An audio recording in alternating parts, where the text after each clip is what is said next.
Halo, perkenalkan namaku Elfitrazi Rizky Fauzan dengan NIM 202583035. Anemia defisiensi besi merupakan salah satu gangguan hematologi yang paling umum terjadi di seluruh dunia, terutama pada remaja dan wanita usia produktif. Kondisi ini disebabkan oleh kekurangan zat besi dalam tubuh yang memiliki peran penting dalam pembentukan hemoglobin pada sel darah merah. Hemoglobin berfungsi untuk mengikat dan mengangkut oksigen ke seluruh jaringan tubuh. Oleh karena itu, jika kadar zat besi dalam tubuh menurun, maka produksi hemoglobin juga akan terganggu, sehingga kemampuan darah dalam membawa oksigen menjadi tidak optimal. Saya memilih topik ini karena anemia defisiensi besi tidak hanya sering terjadi, tetapi juga berkaitan erat dengan metabolisme mineral yang cukup kompleks, mulai dari proses absorpsi di usus, transport dalam darah, hingga penyimpanan dan pemanfaatannya di dalam tubuh. Dengan memahami mekanisme tersebut, kita dapat mengetahui bagaimana sih gangguan pada metabolisme zat besi dapat berdampak pada kesehatan, serta pentingnya menjaga keseimbangan zat besi untuk menunjang fungsi tubuh secara optimal. Masuk ke pembahasan utama.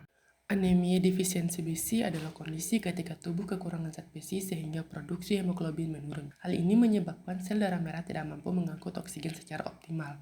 Nah, contoh kasusnya itu seorang remaja mengalami lemas, pucat, dan mudah lelah. Setelah diperiksa, kadar hemoglobin rendah dan kadar ferritin menurun yang menunjukkan kekurangan zat besi. Metabolisme zat besi dalam tubuh merupakan proses yang kompleks dan melibatkan beberapa tahap penting, yaitu absorpsi, transport, penyimpanan, dan pemanfaatan. Tahap pertama adalah absorpsi zat besi di usus yang terjadi terutama di bagian duodenum dan usus halus. Zat besi dari makanan tersedia dalam bentuk yaitu Fe3+ dan Fe2+. Namun, hanya bentuk Fe2+ yang dapat diserap secara optimal oleh tubuh. Oleh karena itu, Fe3+ harus terlebih dahulu direduksi menjadi Fe2+. Proses masuknya Fe2+ ke dalam sel usus dibantu oleh protein transporter yang disebut DMT1 atau divalent metal transporter 1. Setelah diserap, zat besi akan memasuki tahap berikutnya, yaitu transport dalam darah. Di dalam sirkulasi darah, zat besi tidak berada dalam bentuk bebas, melainkan diikat oleh protein khusus yang disebut transferin. Proses ini berfungsi mengangkat zat besi ke berbagai jaringan tubuh, terutama di sumsum tulang yang merupakan tempat pembentukan sel darah merah. Selanjutnya, tubuh juga memiliki mekanisme penyimpanan zat besi untuk menjaga keseimbangan kadar besi. Zat besi disimpan dalam bentuk ferritin sebagai cadangan utama dan hemosiderin sebagai cadangan tambahan. Penyimpanan ini terutama terjadi di organ hati, limpa, dan sumsum tulang. Tahap akhir adalah pemanfaatan zat besi, di mana zat besi digunakan terutama untuk pembentukan hemoglobin di sumsum tulang. Hemoglobin ini sangat penting karena berfungsi mengikat dan mengangkut oksigen ke seluruh jaringan tubuh. Selain itu, zat besi juga berperan dalam berbagai proses metabolisme sel. Mekanisme metabolisme zat besi. Metabolisme zat besi dalam tubuh merupakan proses yang kompleks dan melibatkan beberapa tahap penting, yaitu absorpsi, transport, penyimpanan, dan pemanfaatan. Pada gambar ini terlihat bagaimana tubuh menjaga keseimbangan zat besi atau yang disebut iron homeostasis.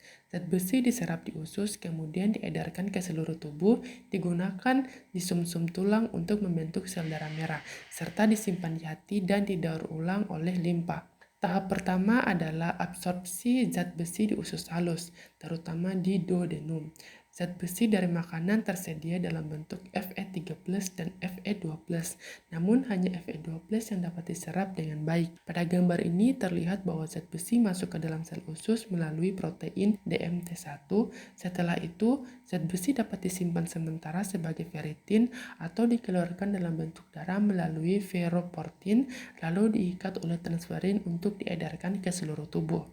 Setelah masuk ke dalam darah, zat besi akan diangkut oleh transferin menuju sumsum tulang untuk digunakan dalam pembentukan hemoglobin. Sebagian zat besi juga disimpan dalam bentuk ferritin di hati dan limpa sebagai cadangan. Selain itu, zat besi dari sel darah merah yang sudah tua akan didaur ulang oleh makrofag di limpa untuk digunakan kembali. Namun, jika terjadi gangguan dalam metabolisme zat besi, maka dapat timbul kondisi yang disebut anemia defisiensi besi.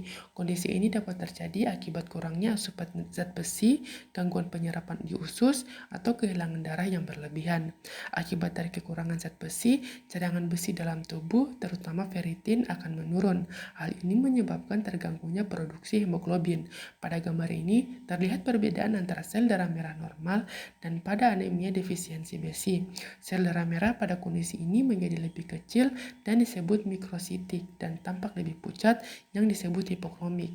Dampaknya adalah kemampuan darah dalam mengangkut oksigen menurun sehingga muncul gejala seperti lemas, pucat, mudah lelah, dan pusing. Faktor penyebab yang pertama itu kurangnya asupan zat besi, yang kedua kehilangan darah seperti menstruasi atau perdarahan, yang ketiga itu gangguan absorpsi usus, keempat itu kebutuhan meningkat seperti adanya keremajaan dan kehamilan.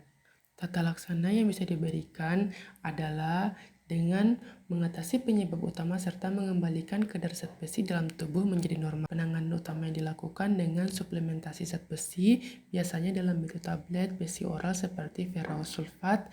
Pemberian ini bertujuan untuk meningkatkan kadar hemoglobin dan mengisi kembali cadangan besi dalam tubuh. Selain itu, pasien juga dianjurkan untuk meningkatkan asupan makanan kaya zat besi, seperti daging merah, sati, sayuran hijau, dan kacang-kacangan.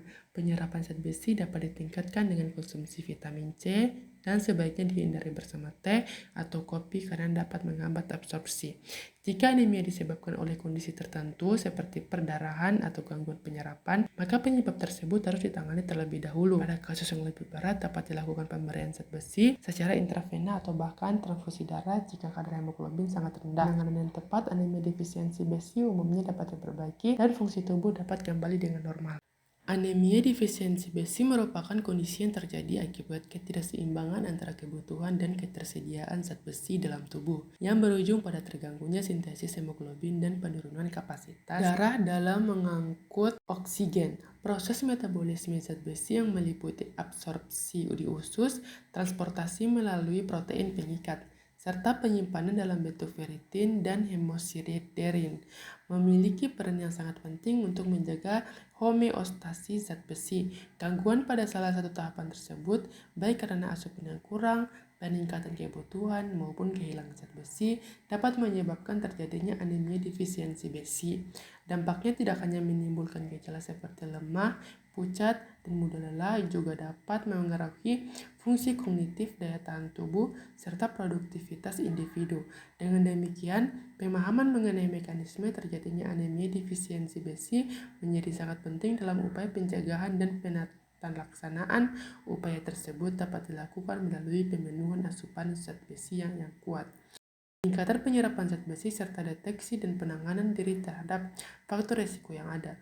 Hal ini menunjukkan bahwa menjaga keseimbangan zat besi dalam tubuh merupakan langkah penting untuk mendukung kesehatan dan kualitas hidup manusia secara keseluruhan.